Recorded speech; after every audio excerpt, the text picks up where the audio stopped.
as far as today's session is concerned, हम लोग CRPC की classes आज से शुरू कर रहे हैं and as far as the CRPC sessions are concerned, एक journal overview में आप लोगों को बता देता हूँ हम लोग करने क्या वाले हैं. Like as far as today's class is concerned, तो section number 1 till section number 150 तक, ठीक है. section number 1 से लेके 150 तक का एरिया जो है ये हमारे सेट नंबर 1 का एरिया रहेगा, ठीक है. We have 4 sets over here, 4 set हम लोग डिस्कस करेंगे. सेट नंबर 1 में दिस मच इज देयर.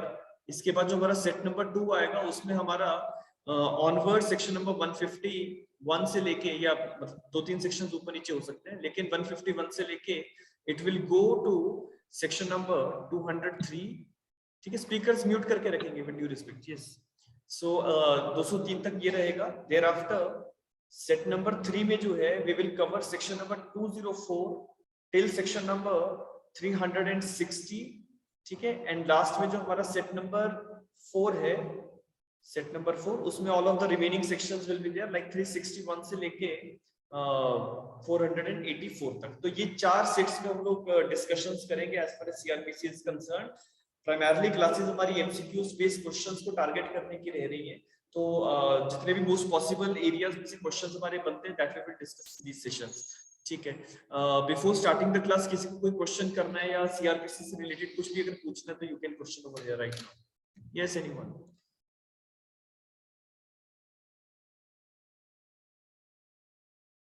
ठीक है. ड्यूरिंग द क्लासेस एक चीज का ध्यान रखिएगा, अपना स्पीकर जो है उनको म्यूट करके रखें अनलेस एंड अनटिल किसी को कोई सवाल पूछना है. There is the chat option available, ठीक है. तो जो भी क्वेश्चंस मैं यहाँ पे आपके साथ डिस्कस करूंगा, you can refer your answers in the chat box itself. और किसी को कोई सवाल पूछना है तो वो वहां पे जो है बात भी कर सकता है. चलिए, so let us start with the CrPC classes, ठीक है. I believe that some few of the candidates are not yet here, ठीक है. बाकी लोग आए हैं.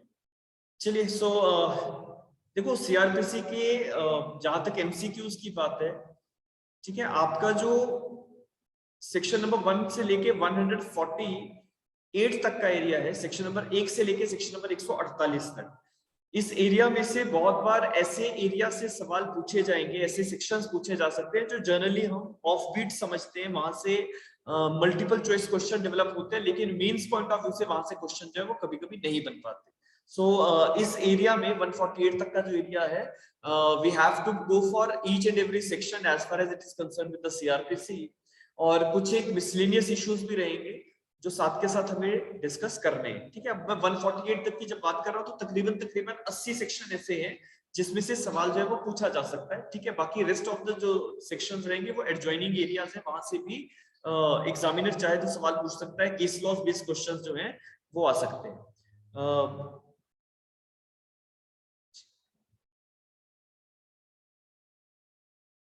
ठीक है, 2 लोगों को साउंड नहीं आ रहा है, बाकी लोगों को इसमें वॉइस इज ऑडिबल ना? Yes, yes sir. ठीक है. राहुल एंड अमन, आप या तो दोबारा से रिकनेक्ट करिए, ठीक है. There is no problem from my end, ठीक है. आप लोग सुन ही नहीं रहे थे, ठीक है. Just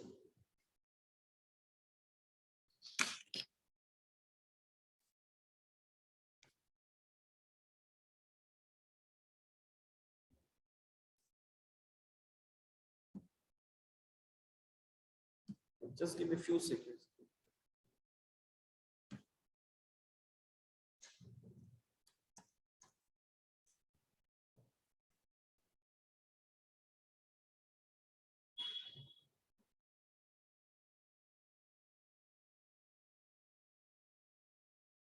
Yeah, I hope my screen is visible to all of you. तो मैं कुछ एक जर्नल डिस्कशंस पहले लेके आ रहा हूँ सीआरपीसी की क्लासेस को शुरू करने से पहले. वो जर्नल डिस्कशंस में क्या क्या चीजें आएंगी आप लोग अपनी कॉपीज पे जॉट डाउन करते रहिएगा. नंबर 1 इज, देखो सीआरपीसी का जो हमारा पुराना लॉ था दैट इज ऑफ 1898, ठीक है. सीआरपीसी का जो ओल्ड लॉ था 1898 का, उसको 1973 में दोबारा से बनाया गया और एक्ट नंबर 2 ऑफ 1974 हमारे पास आया. एक्ट नंबर 2 ऑफ 1974, ठीक है. 1898 का कानून जो था उसको रिपील किया गया and the new law is there that is of 1973. अब इसको जब 1973 में ये सीआरपीसी का नया लॉ जो बनाया गया, so the first important thing which we have to say is कि यहाँ पे लॉ कमीशन का 41st रिपोर्ट है, 41st रिपोर्ट दैट इज इन 1969। इस रिपोर्ट के बेसिस पे ही हमारा जो 1973 वाला जो लॉ आज हम पढ़ते हैं वो जर्नली जो है वो बनाया गया था। इन दो तीन चीजों को बस ध्यान में रखना, that is the 41st report जो है उसका आपको पता होना चाहिए कि 1973 वाला जो सीआरपीसी है that is based upon this particular law commission report. ठीक है, so now one by one I will put up the questions over here. मैंने आपको पहले ही बताया जो हमारे क्वेश्चंस का एरिया है दैट इज 1 till 150। तो we are starting with the questions. ठीक है, the first question on your screen is that is the CRPC came into force on which of the following dates? आप लोग अपने अपने chat box जो उसको open करके आंसर्स के लिए रेडी रखिए। It is the 1st of April 1974, 1st of March 1974, 1st of February 1974 और 1st of September 1973। 1st February 1974 है C ऑप्शन और लास्ट ऑप्शन है 1st of September 1973। Yes, which of the following is the right answer? ठीक है, जिन लोगों को तो CrPC के बारे में जिन्होंने पढ़ा है they are giving the right answer, that is 1st of April 1974 is the date on which CRPC came into force। ठीक है, इसकी जो इन्फोर्सेबिलिटी है वो 1 अप्रैल 1974 को आई थी, लेकिन अगर हम कहें कि इस सीआरपीसी को 1973 वाले सीआरपीसी को प्रेसिडेंट का असेंट कब मिला है, ठीक है, on which date the assent of the president is given, so that date is 25th of January 1974। ठीक है, 25 जनवरी 1974 को प्रेसिडेंट का असेंट मिलता है और इसकी इन्फोर्सेबिलिटी जो है वो 1st day of the April 1974 को आई थी। ये डेट बहुत ज्यादा इंपॉर्टेंट है, दोनों ही डेट्स आपको सवाल या तो ये पूछा जा सकता है कि on which date the president has given the assent, और या फिर इस तरह से पूछ लेते हैं कि on which date the CRPC came into force। So answer is option number A। ठीक है, the next question is आप लोगों को मार्क करना है which is the true of CRPC। इनमें से कौन सी टर्म जो है वो CRPC से मैच करती है। The first one is it is applicable throughout India। Number 2 is the provision of chapter 8, 10, 11 shall apply to the state of Nagaland। The next one is it came into force on 1st of September 1974, and last one is the code extends to the state of Jammu and Kashmir। Yes, which of the following statement is true?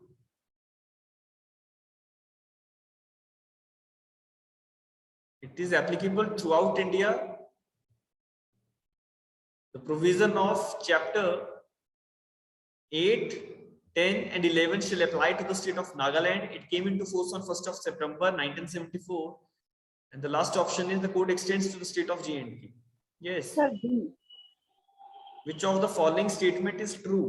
ठीक है, लिख के जवाब देंगे, ठीक है, बोलने की आवश्यकता नहीं, लिख के चैट बॉक्स काम नहीं कर रहा है।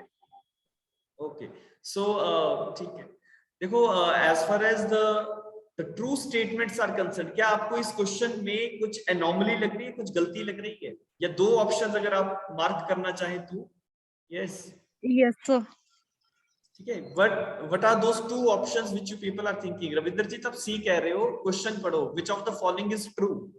ठीक है, इनमें से सही स्टेटमेंट कौन सा है? इनमें से सही स्टेटमेंट कौन सा है?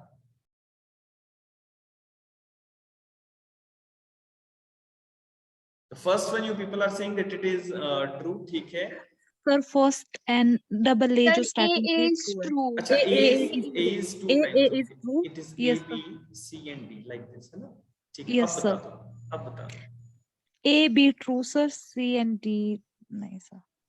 Sir A and B sir amendment की वजह से D भी होना चाहिए, क्योंकि अब तो CRPC पूरे इंडिया में एक्सटेंड करता है ना, इंक्लूडिंग J&K। ठीक है, so you people are saying that the first one is perfectly fine, the second one is also fine, the last one is also fine, that is the code extends to the state of J&K, but this one is untrue। Yes,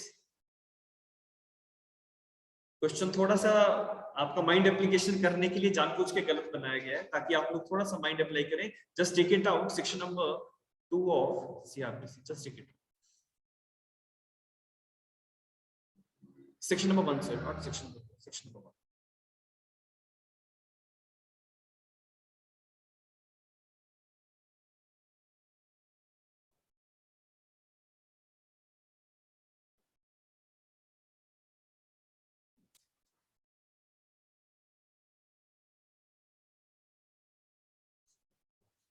देखो section number 1 पहली बात कह रहा है that ये पुराना CrPC का bare act है, ठीक है, इसके accordingly it extends to the whole of India, लेकिन जो नए बेयर एक्ट्स होंगे उसमें चीज हट चुकी होगी। यस, दूसरा लिखा है provided that the provisions of this code other than those relating to these chapter number 8, 10 and 11 thereof shall not apply to state of Nagaland and the tribal areas. लिखा है ना, the provisions other than those relating to these chapters shall not apply to the state of Nagaland. It means that the provisions contained in these 3 chapters will be applicable in the state of Nagaland as well as in the tribal areas also. So as far as this question is concerned, तो यहाँ पे अगर ऐसा सवाल आपको exam में आ जाए तो आपको ऑब्जेक्शन रेज करना था। ऑब्जेक्शन क्या होता है? दैट यहाँ पे अगर ट्रू की जगह अनट्रू लिखा हो तो what should be the right answer? Yes, अगर यहाँ पे ट्रू की जगह अनट्रू लिखा हो तो आपका सही जवाब क्या होना चाहिए? C sir. C should be the right answer at that point of time, because जो बाकी के 3 ऑप्शंस है वो तीनों ही ऑप्शंस जो हैं वो ठीक है। ठीक है, चलिए coming to the next one. ठीक है, ऐसे क्वेश्चंस आपको एग्जाम में जरूर आएंगे, मतलब अगर 50 क्वेश्चन है ना तो 1-2 सवाल ऐसे होंगे जहां पे आपको जो है क्वेश्चन में गलती लगे या एक से ज्यादा ऑप्शंस ठीक है लेकिन जो करेक्ट आंसर होना चाहिए वो ऑप्शंस में नहीं है। तो this type of questions can be there, so you must be very much peculiar about the question asked and what are the options given, तो इसका ध्यान रखना है। चलिए coming to the next one, इसमें जो है हमारा राइट आंसर जो है वो यहाँ पे तब निकलता अगर यहाँ पे ये लिखा होता that which of the following statement is untrue. ठीक है, तब हम सी, जो यहाँ पे सी ऑप्शन है, इसको सही से मार्क कर सकते हैं, but otherwise this question is not perfectly framed. ठीक है, coming to the next one.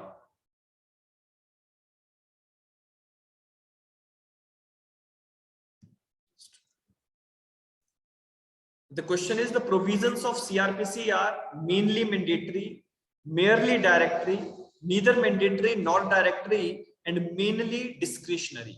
Yes, which of the option should be the correct option?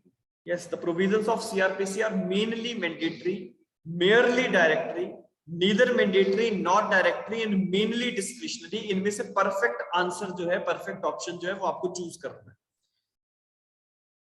सोच समझ के जवाब देना, पहले इन ऑप्शंस का मीनिंग निकालिए, मीनिंग निकालने के बाद आप जो है इसका सही आंसर निकाल पाएंगे। Yes, the provisions of CrPC are mainly mandatory, merely directory, neither mandatory nor directory, mainly discretionary. So two of you, Rahul and Ravinderjit, has given the answer, that is A should be the right answer. Sushmita आप D कह रहे हैं, mainly discretionary. ठीक है, the others are saying that A should be the right answer. देखो सुष्मिता, आपका जो right answer है that should be that आपका जो ऑप्शन नंबर A है, that is the mainly mandatory जो है हमारे CRPC के provisions वो रखे गए हैं, because most of the provisions you will get the word shall. Now why I am saying so? देखो, क्या सिर्फ डायरेक्शंस हैं, क्या सिर्फ डायरेक्टरी प्रोविजंस है? The answer is no. बहुत सारी ऐसी चीजें जो सब्सटैंटिव प्रोविजंस बनाए गए हैं। आपका जो सीआरपीसी का लॉ है that is not merely a procedural law, rather कुछ एक सब्सटैंटिव प्रोविजंस भी साथ में। जब सब्सटैंटिव प्रोविजंस साथ में, तो you can't say that merely the provisions are directory in nature. Neither mandatory not directory तो हो ही नहीं सकता, बिकॉज बहुत सारे प्रोविजंस मैंडेटरी रहेंगे, बहुत सारे प्रोविजंस डायरेक्टरी भी रहेंगे। मेनली डिस्क्रिशनरी जो है ये ठीक नहीं है, because it is not the whole discretion of the court as far as the CRPC is concerned, rather mainly the provisions are mandatory in nature. So your right answer should be option number A. अब ये altogether broader policy of the procedural law की बात है, ठीक है, कि हम ज्यादातर प्रोविजंस के आगे जो है आपको शेल वर्ड भी मिलेगा, मे भी मिलेगा, लेकिन ज्यादातर जो है जो ब्रॉडर सेंस में अगर देखा जाएगा तो ज्यादातर प्रोविजंस आपको मैंडेटरी नेचर के मिलने वाले हैं। ठीक है, coming to the next question. ठीक है, अगला सवाल जो है, the CrPC is a procedural law, contains provisions in the nature of substantive law, both A and B and only A. What should be the right answer? Yes, CRPC is a procedural law. It contains the provisions of nature of substantive law, both A and B, or only A. Yes, so most of you are giving the answer that is C, that is both A and B, perfectly fine. देखो CRPC का ज्यादातर हिस्सा जो है वो procedural way में बात करता है, लेकिन yes, there are the substantive provisions also, जैसे कि rights of the accused, liabilities of the agencies, ठीक है, वो सारी चीजें जो हैं CRPC के अंदर है. That is basically the part and parcel of CRPC. तो कभी-कभी हम ये कह सकते हैं that CRPC is both substantive as well as procedural law. CRPC को adjective law की परिभाषा में हम लेके जाते हैं, ठीक है. एडजेक्टिव लॉज वो होते हैं जिनमें आपको प्रोसीजरल चीजें भी मिल जाती हैं और साथ के साथ सब्सटेंटिव राइट्स भी मिलते हैं. तो those kind of laws are generally called to be the adjective laws, ठीक है. Coming to the next one, अगला सवाल है, the object of the investigation is to number 1 arrest the accused, number 2 punish the accused, number 3 to collect the evidences against the accused, and last one is none of the above. ठीक है, बहुत ही simple सवाल है, bounty collect करने वाला सवाल है ये. तो to collect the evidences against the accused should be the right answer, ठीक है. इन्वेस्टिगेशन का पर्पस ना तो अरेस्ट करना है ना पनिश करना है. इन्वेस्टिगेशन का पर्पस है एविडेंसेस की कलेक्शन करना, ठीक है. डेफिनेशंस जो है इन्वेस्टिगेशन की डेफिनेशन में each and everything is given. Investigation का definition section number 2 clause H में हमें मिलता है, ठीक है. The next question is, inquiry is conducted by a magistrate to find out a prima facie case. Number 2, to convict the accused. Number 3, for authorizing the remand of the accused. And number 4, to release the accused under section 436. Yes, what should be the right answer? Inquiry जो है magistrate क्यों conduct करते हैं? ये देखने के लिए कि प्रथम दृष्टया कोई केस बनता है या नहीं, conviction करना है या नहीं, authorizing the remand of the accused, या फिर to release the accused under section 436. Yes. So most of you are giving the answer that is A, perfectly fine. That is the purpose of inquiry is to find out that whether there is a prima facie case against the accused or not. ठीक है. Question number 7 है, that is under section 50 of the CRPC, it is not mandatory to inform the arrested person that he is entitled to be released on bail if he is arrested without warrant, arrested with warrant, without warrant, with warrant for a bailable offense, and without warrant for a non-bailable offense. What should be the right answer? Under section 50 of the CRPC, it is not mandatory to inform the arrested person that he is entitled to be released on bail if he is arrested with warrant, without warrant, with warrant for a bailable offense, without warrant for a non-bailable offense. कौन सी ऐसी परिस्थिति है जब आपको accused को ये बताने की आवश्यकता नहीं है कि आप उसे बेल पे रिलीज करेंगे, ठीक है. which should be the right answer? Yes, Sushmita, question को ठीक से पढ़ना है, ठीक है. क्वेश्चन है, it is not mandatory to inform the arrested person that he is entitled to be released on bail if he is arrested. Yes, पिछले सवाल पे आता हूं, जस्ट होल्ड ऑन, पहले इसका आंसर कर लेते हैं फिर.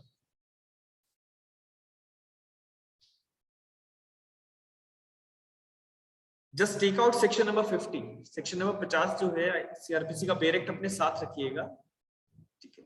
थोड़ा सा आप लोग कंफ्यूज कर रहे हैं इस क्वेश्चन में. Just take out section number 50 and see at what circumstances the police officer is bound to inform to the arrested person that he can be released on bail, और कब उसकी जिम्मेवारी नहीं बनती. Just take it out.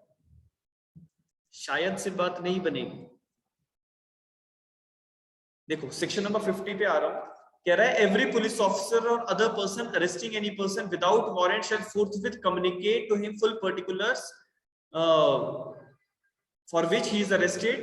और subsection 2 में आपका answer है, where the police officer arrests a person without warrant other than a person accused of a non-bailable offense, and he shall inform the person arrested that he is entitled to be released on bail, and he may arrange the sureties on his behalf. Where the police officer arrests a person without warrant other than the person accused of a non-bailable offense. तो इसका मतलब कि अगर एक व्यक्ति को without warrant arrest किया जाता है और बेलेबल ऑफेंस में अरेस्ट किया जा रहा है, तो पुलिस ऑफिसर की ड्यूटी बन जाती है कि वो उसे बताए. लेकिन अगर वो नॉन बेलेबल ऑफेंस, ठीक है, if the offense is of a non-bailable nature, then it is not the duty of the police officer to inform the person that he is entitled to be released on bail, because यहां से बड़ा एक simple सा logic आपको समझना है। Just देखो, because if a person is being arrested without warrant for a non-bailable offense, ठीक है, for a non-bailable offense, तो police officers are not duty bound to inform the arrested person। लेकिन अगर ये बेलेबल ऑफेंस होता ना, bailable offence, तो police officers की ड्यूटी बन जाती है, they are mandatorily bound to inform the arrested person that he can be released on bail provided he must arrange the sureties. Question में जो है, जो कीवर्ड आपको उठाना था वो ये है, just the keyword which you have to acknowledge is this one, कि आपकी जिम्मेवारी कहां नहीं है। Are you getting my point? ठीक है, तो this one is the area in which the police officers are not duty bound to inform the arrested person that he is entitled to be released on bail, because he is not entitled to be released on bail in a non-bailable offense. Are you getting my point? Yes everyone. Section number 50 में दो हिस्से आपने समझ रहे हैं। Section number 50 के second part के अंदर एक चीज लिखी है कि जब भी किसी व्यक्ति को विदाउट वारंट बेलेबल ऑफेंस में अरेस्ट किया जाता है, तो पुलिस ऑफिसर्स ड्यूटी बाउंड होते हैं उस व्यक्ति को इन्फॉर्म करने के लिए कि आप बेल पे रिलीज किए जा सकते हो, प्रोवाइडेड आप श्योरिटीज अरेंज कर दो। लेकिन अगर ये विदाउट वारंट अरेस्ट है और नॉन बेलेबल ऑफेंस में अरेस्ट है, तो पुलिस ऑफिसर की क्योंकि कोई राइट नहीं बनता उसको बेल पे रिलीज करने का, and hence it is not a duty of the police officer to inform that person that he is entitled to be released on bail. ठीक है, सुष्मिता, क्वेश्चन नंबर 6 पे आप कह रहे थे डाउट्स आ रहा है। देखो, inquiry is conducted by magistrate to find out the prima facie case, to convict the accused for authorising the remand of the accused और to release the accused under section 436। yes, what is the doubt in this? Ultimately the inquiry is being conducted only to ascertain whether there is a prima facie case or not। आप पहले अपना objection जो doubt है वो पूछ लो, then I will answer that। Sir, my doubt is that to find out a prima facie case, it's about section 202 ना। मेरे को ये लग रहा है कि section 202 की बात हो रही है और रिमांड वाले में 209 की बात हो रही है। अरे नहीं नहीं, वैसा नहीं है। देखो, as far as the word inquiry is being used, आपको एक छोटा सा पॉइंट समझना है कि inquiry is not mean by that section number 202 के अंदर जो लिखा हुआ है। ठीक है, inquiry is to be seen in a journal sense over here। अब मैं जर्नल सेंस की अगर बात करूं कि जैसे ही इन्वेस्टिगेशन गेट्स ओवर, ठीक है, the moment the investigation gets over and the police officer submits the report under section 173 of the CrPC, that is the chargesheet, तो इमीडिएटली मजिस्ट्रेट के सामने जब उसके बाद कॉग्निजेंस लेने के लिए चार्जशीट रखी जाती है, so magistrate has to see that whether there is a prima facie case to proceed further or not। Cognizance लेने का मतलब क्या है? that whether the magistrate is going to proceed further or not। तो ये जो इंक्वायरी टर्म यहाँ पे यूज की जा रही है, ये जर्नल सेंस में है। It is not that inquiry which is being conducted under section number 202 of the CrPC, not that. ठीक है, वो तो कंप्लेंट केसेस की इंक्वायरी है ना, ये कंप्लेंट केसेस की इंक्वायरी की बिल्कुल बात नहीं कर रही। सर 209 भी तो मतलब हम इंक्वायरी का ही पार्ट मानते हैं ना, जब उसको complaints of listen to me the moment the magistrate takes the cognizance, ठीक है, the moment the magistrate takes the cognizance, तो इसके साथ साथ आपका इंक्वायरी का प्रोसीडिंग्स बीच में शुरू हो चुका है। ठीक है, now you are saying that 209 और अदर प्रोविजंस आर देयर। देखो, as far as these sections are concerned, like 209 is there, तो 209 talks about the committal proceedings। ठीक है, ये इंक्वायरी का हिस्सा है। सेक्शन नंबर 190 से लेके 209 तक जो कुछ भी हो रहा है वो इंक्वायरी का हिस्सा है। लेकिन यहाँ पे बिल्कुल क्वेश्चन में बात नहीं की गई कि आप कमिटल के दौरान क्या देखते हो। यहाँ पे बिल्कुल ये बात नहीं की गई कि 202 के अंदर क्या चीज रखी गई है। It is merely asking you a question that inquiry is conducted by magistrate for what purposes. The purpose is to be seen in reference to and in the light of section 190, that is whether there is a prima facie case against the accused or not। ठीक है, उन सब में जो है नहीं जाना है। that are all the internal areas, inquiry का ही पूरा हिस्सा है। लेकिन यहाँ पे क्वेश्चन जो है वो रिस्ट्रिक्टेड सेंस में पूछा जा रहा है। ठीक है, जब क्वेश्चन में कोई भी ऐसे चीजें एड ऑन ना की गई हो तो आपको आंसर जर्नल वे में ही देना है। ठीक है, गॉट माय पॉइंट। चलिए, so I'm taking up the next question. The question is, a warrant of arrest must be in writing, signed, sealed, and issued by the presiding officer of the court, addressed to the police officer normally, and D is all of the above. Yes, what should be the right answer? बहुत easy सवाल है.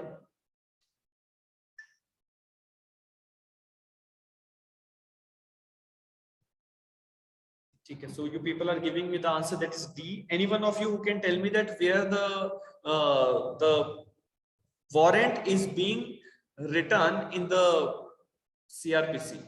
Yes, section number, Surendra ने जवाब दिया section number 70. ठीक है, ये जो क्वेश्चन है ये आपका कौन से सेक्शन से रिलेट कर रहा है? Is it section number 70? The answer is yes. ठीक है, आप सेक्शन नंबर 70 अगर देखें, जस्ट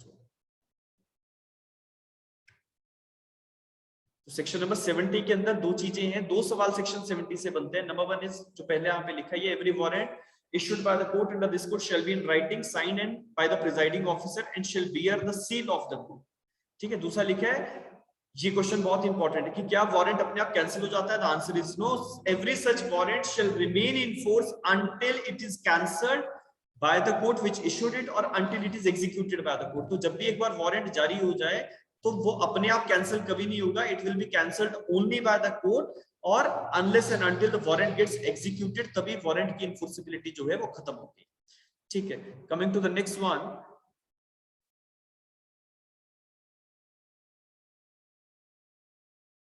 ठीक है, अगला क्वेश्चन है, a court has no knowledge about a document और thing to be in position of any person, whether the court can issue search warrant in such a condition.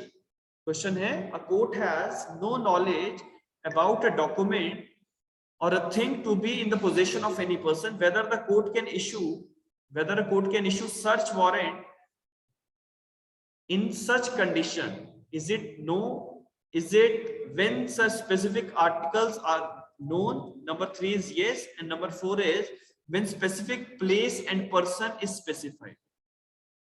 Yes, if a court has no knowledge, सवाल ध्यान से समझो. Court has no knowledge about a document or a thing to be in a possession of any person, whether the court can issue search warrant. ठीक है, बहुत ही dicey answers आप लोगों की तरफ से. कुछ एक ए कह रहे हैं, कुछ एक बी कह रहे हैं, कुछ एक सी कह रहे हैं.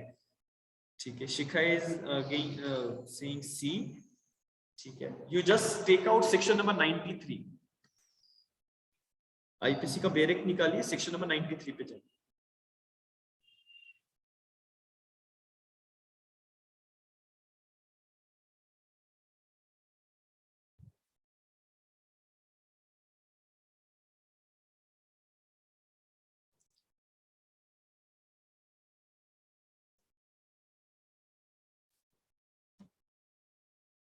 Yes, question है ना, the court has no knowledge about a document or a thing to be in a possession of any person, whether the court can issue search warrant. You can see section number 93 का जो clause number B है, इसको पढ़ो. लिखा है, where the document or a thing is not known or to be in a possession of any person, the court can issue warrant. The court can issue warrant where the document or thing not known to the court to be in the possession of any person. अगर court को नहीं पता है कि वो property कहाँ है, तो उसका पता करने के लिए कोर्ट जो है सर्च वारंट्स जारी कर सकती है. Getting my point? ठीक है, कहां से आंसर आ रहा है? That is section number 93 clause number B. Is it clear to everyone? Yes, books में मार्क कर लो, छोटी छोटी चीजें. सीआरपीसी का इतना बड़ा सब्जेक्ट है. ठीक है, कहां से सवाल बनेगा यू डोंट नो. ठीक है, अगला क्वेश्चन है, in which of the following cases it was held that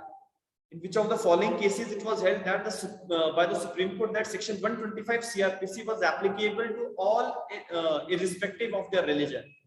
Muhammad Ahmad Khan versus Shahbano Begum, Muhammad Umar Khan versus Gulshan Begum, Shubhana Lai Saira Banu versus AM Abdul Ghaffur, and the last one is Syar Muhammad Khan versus Hafiz Nusia Yasin Khan.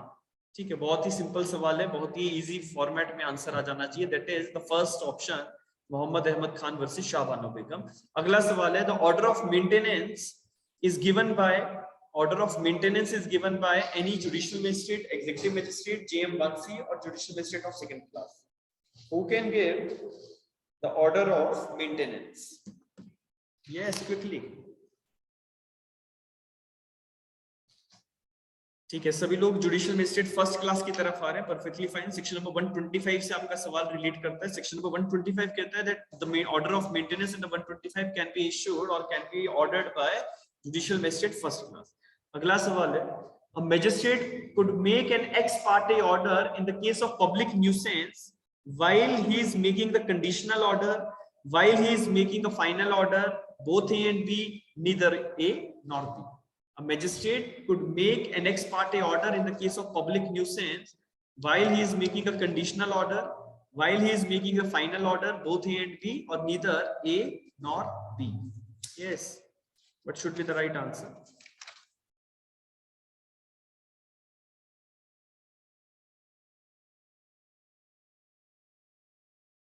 So some of you are saying A and some of you are saying C.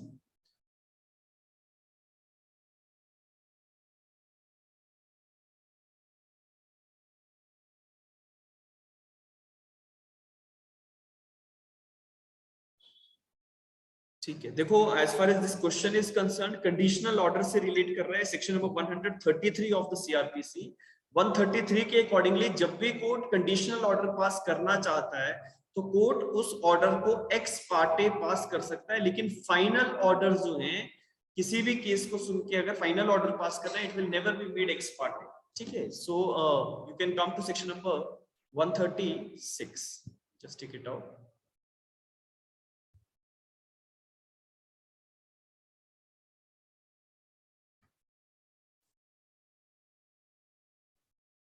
देखो section number 133 सबसे पहले मैं यहाँ पे mention करना चाहूंगा। 133 हमें ये बताता है कि कंडीशनल ऑर्डर्स कोर्ट किस सिचुएशन में पास कर सकती है। देखो कंडीशनल ऑर्डर्स का अगर मैं एक जर्नल मीनिंग यहाँ पे रेफर करूं तो most of the time there are certain situations when the magistrates has to pass certain orders and those orders are generally for the removal of the nuisance। ठीक है, न्यूसेंस अगर कोई भी व्यक्ति क्रिएट करता है या किसी चीज से न्यूसेंस क्रिएट हो रही है तो हमारे district magistrate, sub divisional magistrate या जो भी एग्जीक्यूटिव मैजिस्ट्रेट को एम्पावर कर रखा है वो चाहे तो कंडीशनल ऑर्डर्स पास कर सकता है। अब ये कंडीशनल ऑर्डर्स होते क्या हैं, मैं आपको एक जनरल ओवरव्यू देता हूँ। देखो कंडीशनल ऑर्डर कहने का ये मतलब है जैसे मान लो कोई रास्ते में कोई पेड़ है, ठीक है, there is a tree in the middle of the road, so that tree may fall down at any time, so उसका removal जो है वो जरूरी है because that is creating nuisance over there। so ऐसे orders जो है वो पास किए जा सकते हैं।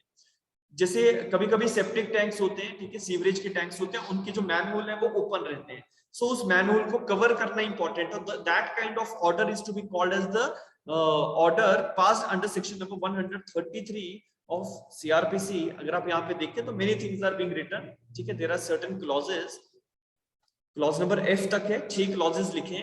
कोई भी एनिमल जो बहुत डेंजरस एनिमल है, आपको लगता है कि इस एनिमल को कन्फाइन करना है, डिस्ट्रॉय करना है, सो ऐसे ऑर्डर्स जो है हमारे डीएम, एसडीएम या एग्जीक्यूटिव मैजिस्ट्रेट जो है जिनको भी स्पेशली एम्पावर कर रखा है वो पास कर सकते हैं। इसके साथ साथ because we are talking about the that whether such order can be pass ex parte और not, so just give me a few seconds।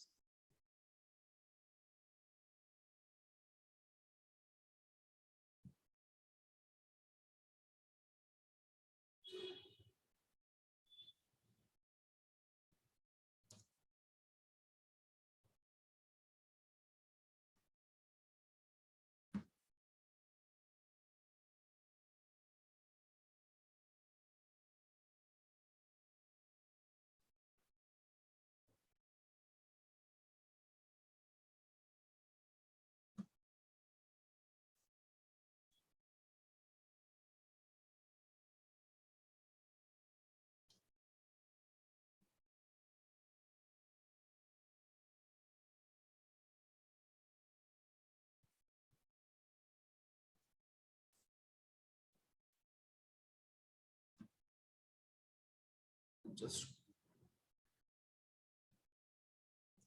yeah, so as far as this question is concerned, ex parte orders can be made in the public nuisance etc. The answer is yes, ठीक है, conditional orders की जहां तक बात है, आप x party orders pass कर सकते हैं because it is all together the discretion of the magistrates. Number 2 is once the order is passed by the DM or we can say SDM or any other executive magistrate who is empowered to do this.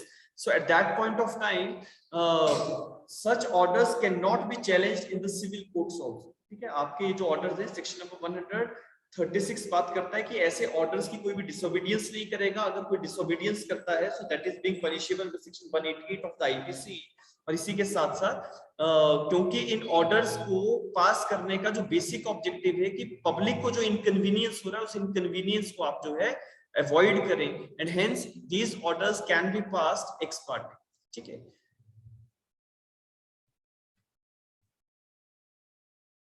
The next question is any dispute relating to the possession of immovable property is to be decided by any dispute relating to the possession of immovable property is to be decided by judicial magistrate, executive magistrate, either judicial or executive magistrate, neither judicial nor executive magistrate. Who can decide the dispute between relating to the possession of immovable property? Yes, Surendra ne jawab diya, that is the executive magistrates. Yes, what about other people?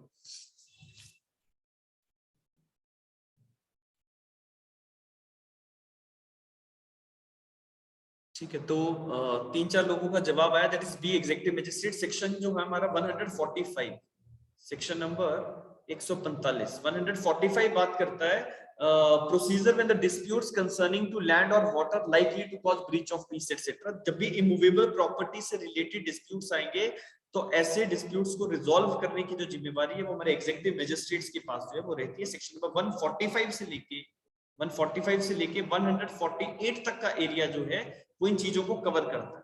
ठीक है, 145 से लेके 148 covers the disputes relating to the immovable properties. ठीक है.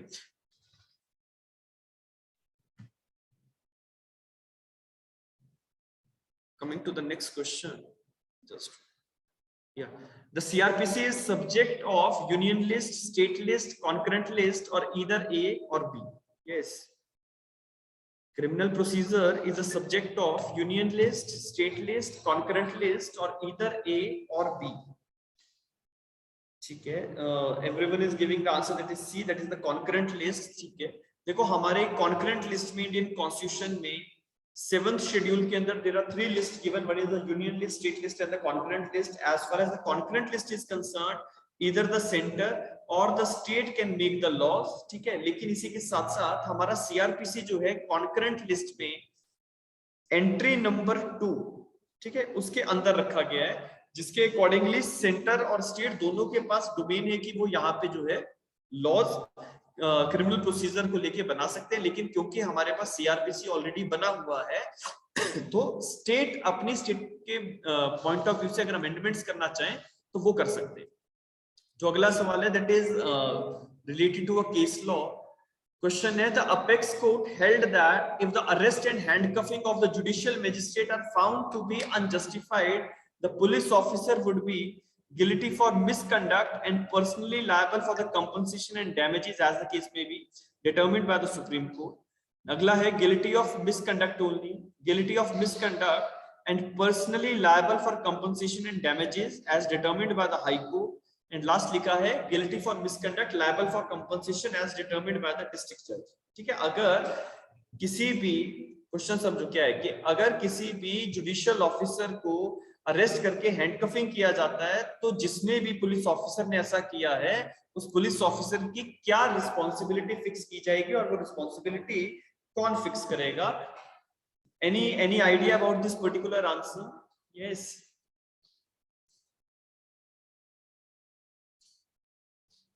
ठीक है. So not getting any answers from your side. जो इसका करेक्ट आंसर है that is option number C. ठीक है. The police officer will be guilty for misconduct and he will be personally liable for compensation and damages as may be determined by the high courts. ठीक है. इसका ध्यान रखना. अगर किसी भी जुडिशियल ऑफिसर को किसी मामले में अरेस्ट करके हैंडकफिंग करवा दी जाती है तो जिस भी पुलिस अधिकारी ने की है that person is to be liable for the guilty of misconduct and that police officer is personally liable for compensation as damages which are to be determined by the high courts. ठीक है, coming to the next one. चलिए, मेरे ख्याल से इसका answer तो सभी लोग दे सकते हैं। क्वेश्चन है आपका, where a private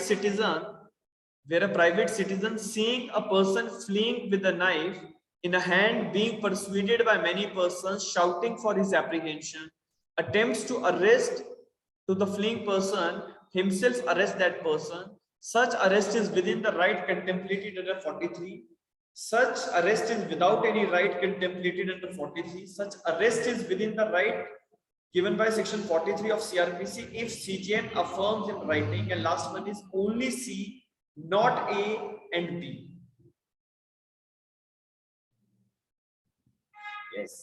So some of you are giving the answer that is A, and Shalini is giving the answer B. Shalini, एक बार सवाल को दोबारा से पढ़ लो, ठीक है?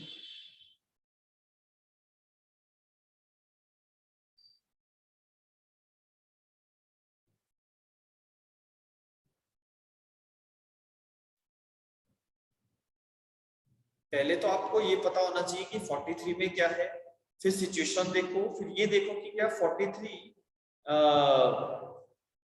के अंदर ये सिचुएशन आ रही है या नहीं आ रही। यस, चलो मैं एक छोटा सा सवाल आपसे पूछता हूं, क्या इस प्राइवेट पर्सन के सामने कोई अपराध हुआ?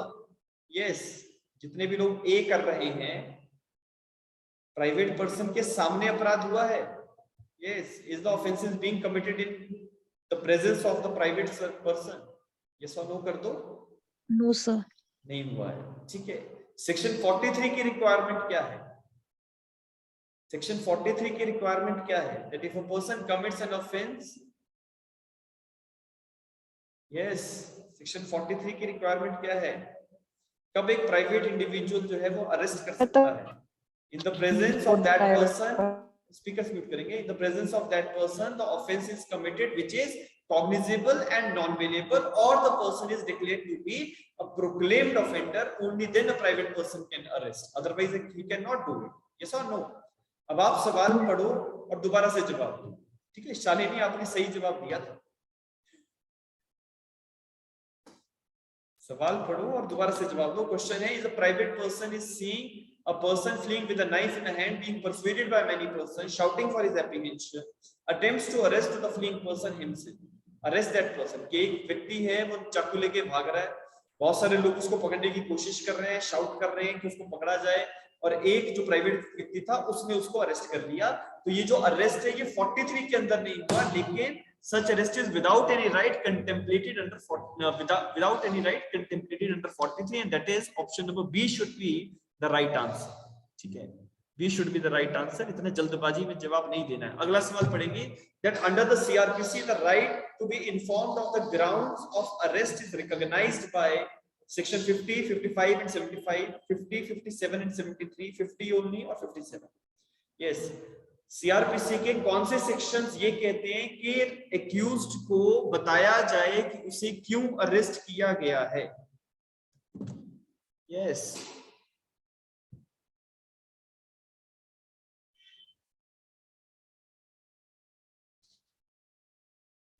which of the following sections of CRPC tells that the rights are there of the accused to get informed about the grounds of arrest?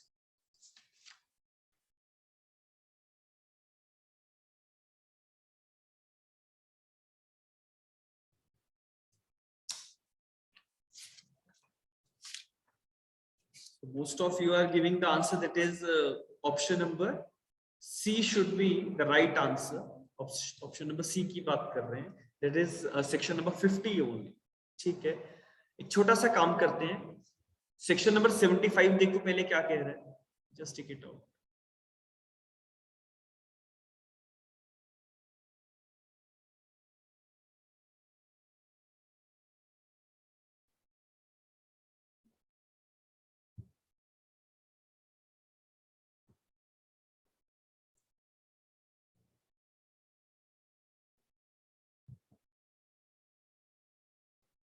Yes, section number 75 क्या कह रहा है? The police officer or the person executing a warrant of arrest shall notify the substance thereof to the person to be arrested, and if so required, shall show him the warrant. Is it not the right of the accused? Yes. Yes or no कर दो. Section number 75 कह रहा है कि जब भी किसी व्यक्ति को अरेस्ट किया जाएगा तो उस व्यक्ति को बताया जाएगा कि उसे क्यों अरेस्ट किया जा रहा है, और अगर वो मांगे तो उसको वारंट की कॉपी भी दिखानी पड़ेगी. सेक्शन नंबर 55 देखो जरा. 50 तो सभी को पता है, लेकिन बाकी के प्रोविजंस भी तो ध्यान में रखने.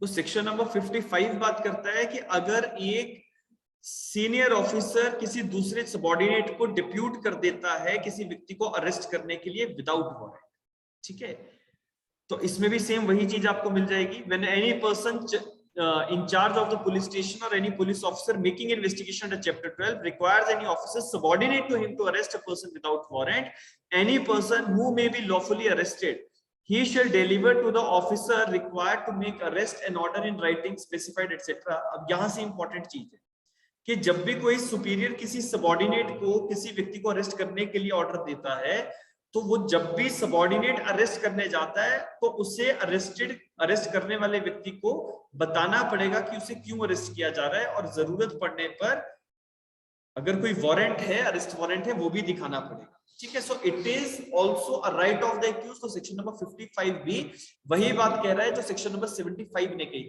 75 में एक व्यक्ति खुद अरेस्ट कर रहा है, 55 में व्यक्ति ने अपने सबऑर्डिनेट को डिप्यूट कर दिया. और जो आंसर आप लोग दे रहे हैं that is option number section number 50. तो 50 तो जनरली बात कर ही रहे हैं एक्यूज के राइट की. ठीक है. It is generally talking about that every police officer और person arresting any person without warrant shall forthwith communicate to him all the particulars for which he is arrested and grounds of arrest. So 50, 55 and 75, all of these three sections are talking about the same thing. That is, there are the rights of the accused to get informed about the grounds of arrest. Is it clear to everyone? So what should be the right answer?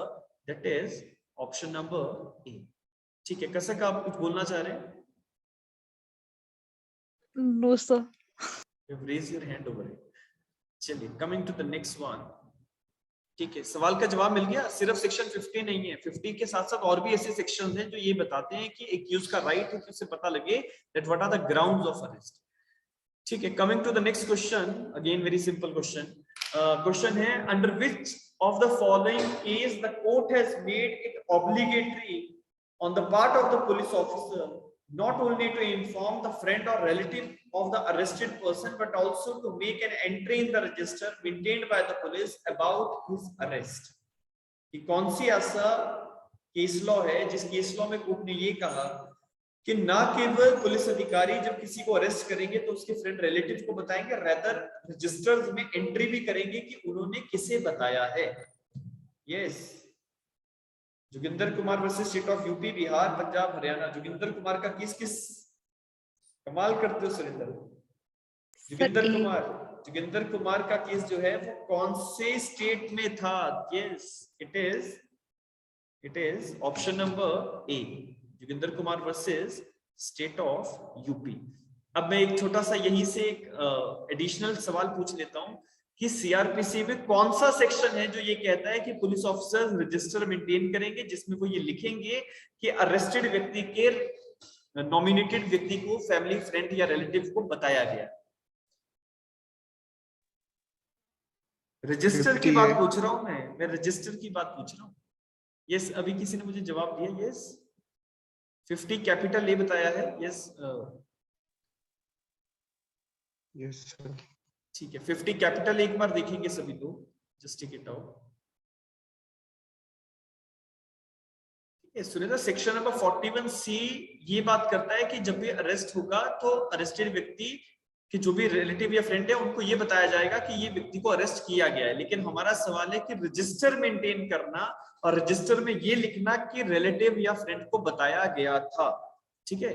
That is in section number 50 A. ठीक है. Section number 50 कह रहा है the police officer shall inform the arrested person of his rights and an entry to the effect that he has as to who has been informed of the arrest. किस व्यक्ति को arrest के बारे में जानकारी दी गई है, shall be made in a book to be kept in the police station in such form as may be prescribed by the state government. So 50 capital A is the right answer. ठीक है, मेरे ख्याल से अमन ने जवाब दिया था. Who has given the answer of this particular question?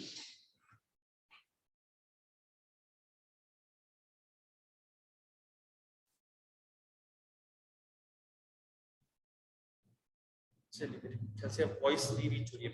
ठीक है, अगला क्वेश्चन है question number 19. In which of the following case the Supreme Court has affirmed that the police officer of the station has the power to investigate into the crime committed outside his local jurisdiction? कौन से case में ये बताया गया कि कोई भी police अधिकारी जो स्टेशन हाउस ऑफिसर है वो अपने थाने के दायरे से बाहर जाके भी इन्वेस्टिगेट कर सकता है क्राइम को. It is Lildev versus State of Gujarat, Abhinandan Jha versus Dinesh Mishra, Satveer Kaur versus State, or all of the above. ठीक है, शालिनी ने मेरे पास जवाब दिया, that is Abhinandan Jha versus Dinesh Mishra, perfectly fine answer. ठीक है, Abhinandan Jha versus Dinesh Mishra हमने बहुत जगह रेफर किया हुआ है, आप क्लास नोट्स देखेंगे तो you will get to know. ठीक है, coming to the next question. अगला सवाल है, under which section the court which is empowered to issue summon can issue a warrant of arrest? बहुत सिंपल सवाल.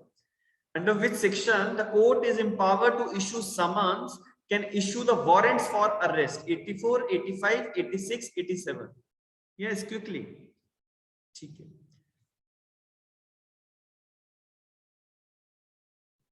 Only one answer I have got. ठीक है, सुरेंद्र ने भी जवाब दिया. सेक्शन नंबर 87 जो है वो बात करता है that summons can be issued in lieu of warrant. ठीक है, and warrants can be issued in lieu of summons. Section number 87 और सेक्शन नंबर 204 जो है 204 का सबसेक्शन 5 वो दोनों एक साथ पढ़े जाते हैं. ठीक है, चलिए coming to the next one. 86 नहीं है शालिनी, इट इज 87. ठीक है, you can issue summons and the court can issue warrants also. ठीक है, summons in lieu of warrants can be issued under section number 87.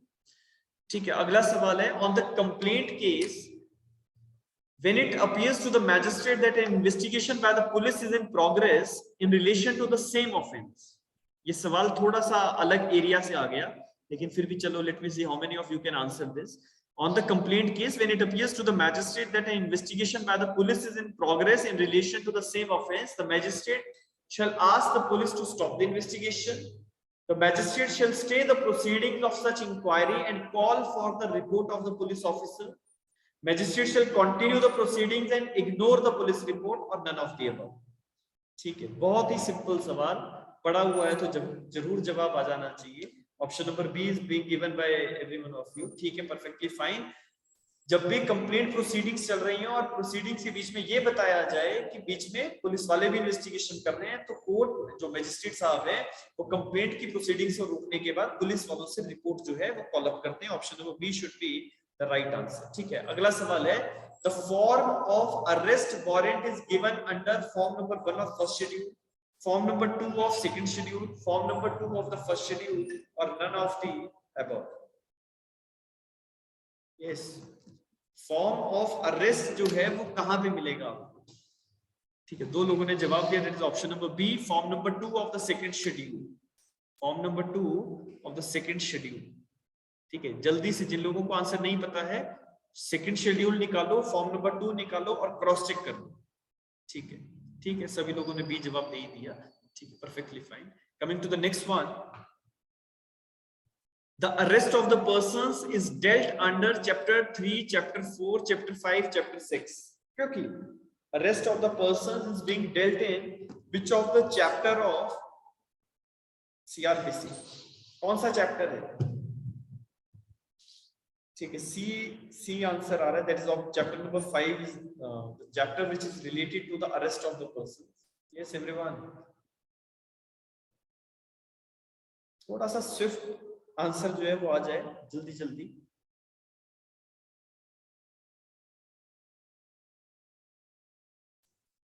तो याद कर लो, अरेस्ट ऑफ द पर्संस को लेके chapter number 5 is related with the arrest of the person. Section number 41 से लेके section number 60 तक का एरिया जो है वो यहाँ पे कवर हो जाता है. चलिए अगला सवाल जो है, that is in which case the Supreme Court has dealt in detail regarding the arrest of persons. Husnaira Khatun versus Union of India, D.K. Basu versus Union of India, Menka Gandhi versus Union of India, or Sheila versus Union of India. Which of the case in which the Supreme Court has dealt regarding the arrest of the person? ठीक है, बहुत ही boundary collect करने वाले सवाल है आज first session में CrPC के, इसलिए थोड़े से इजी फॉर्मेट में आंसर आ रहे हैं.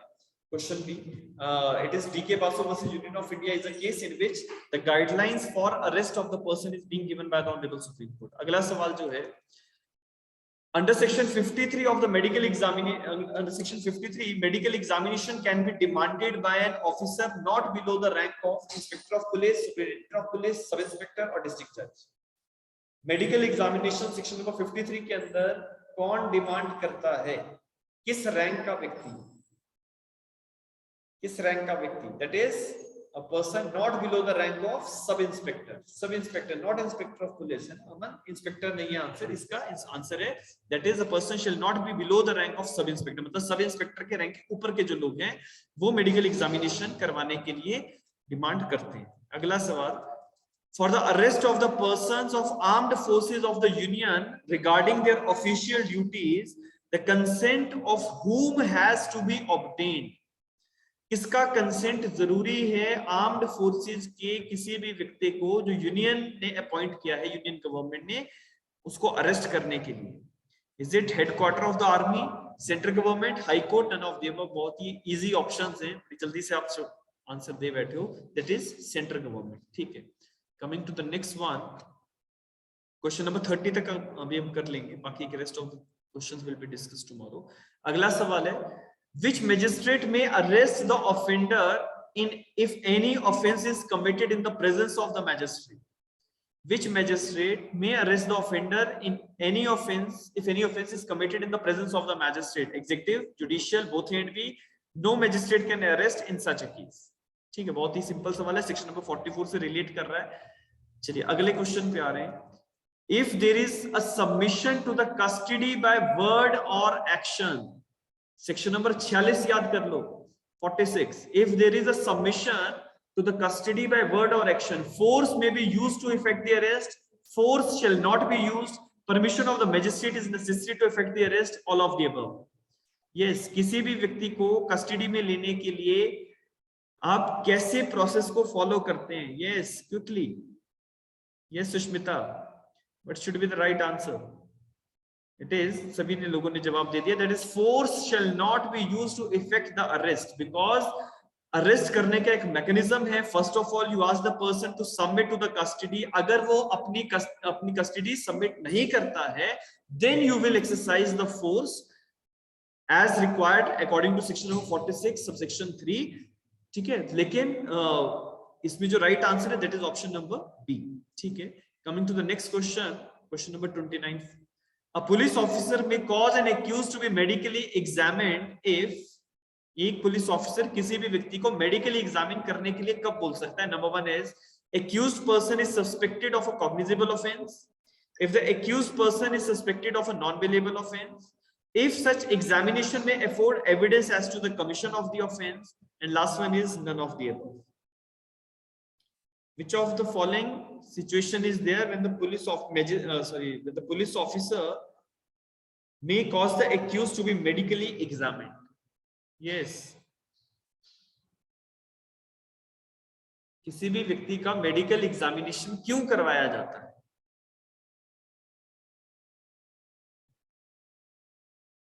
कोई तो आंसर होगा. कसक डी क्यों कर रहे हो? नन ऑफ द अबव क्यों है?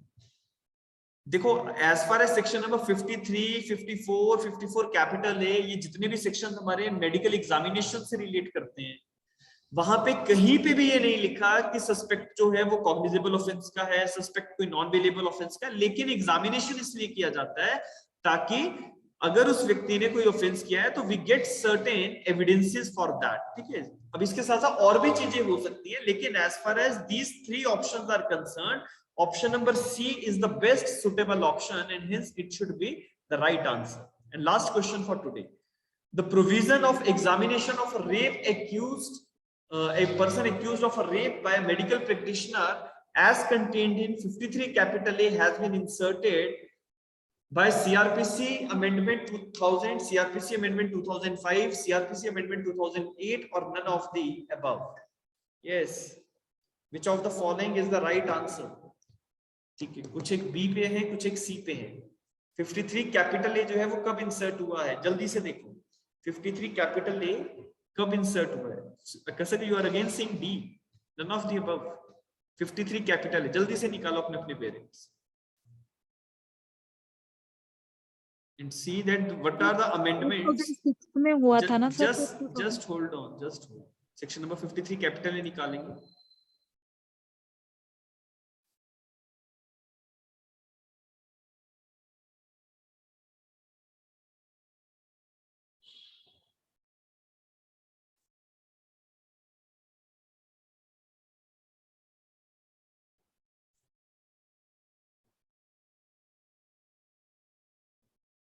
देखो, as far as this particular section is concerned, that is 53 capital है. आप लोग स्क्रीन पे देख रहे होंगे ना, ये लिखा है 23/6/2006. 23/6/2006 वाला जो अमेंडमेंट एक्ट है वो अमेंडमेंट एक्ट 2005 वाला है. ठीक है, that is CrPC amendment act 2005. ठीक है, अब आप यहाँ पे 2009 में नहीं हुआ है, डायरेक्ट देखेंगे उसके बाद पता लगेगा कहाँ पे हुआ है. It is criminal CrPC amendment act 2005 is the right